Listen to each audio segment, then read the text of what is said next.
就来到台东市，嘛因为做风台，所以落大雨。今仔日佫拄着学校开学，有袂少的家长是塞车载小朋友来上课，结果学校的4颗练凳拢塞车咯。 今仔全部拢行雨伞，行到学校内底上课。今仔日开学日，而且受到受到风台影响，台东市区一直咧落雨，嘛要停课。真侪家长拢改塞车载囡仔上课，造成学校四周围的道路拢塞车。尤其台东市学生数上侪，当大附小，头前道路的车辆嘛塞甲真严重。因为小朋友已经期待很久了，所以还是让他们正常上课。对啊，现在风雨小小的，应该是还好。家长淡薄万不得已，虽然学通勤变得真无便利，不过嘛敢会当提早出门。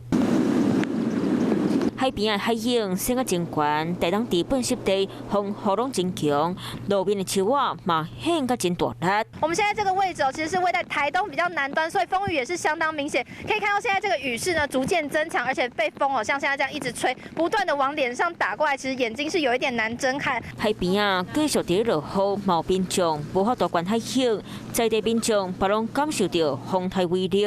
对，现在浪很大，平常是没有浪的，平常都是日出。对对，就曙光乍现这样子，充满正能量。今天没有。海影冲过爆花，台东富港渔港渔民已经固定好船车，避免风台雨甲渔船升到海去。南市地区的海影升悬要3公尺以上，民众全部拢固点伫咧厝内，路面上嘛早就已经无看到人影。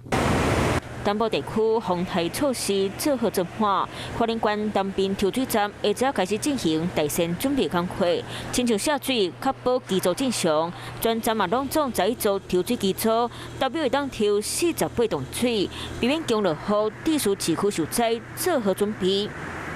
Hello， 我是庄宇杰。想要抢先掌握最及时的新闻资讯吗？赶快订阅、按赞、开启小铃铛，锁定华视新闻 YouTube 频道。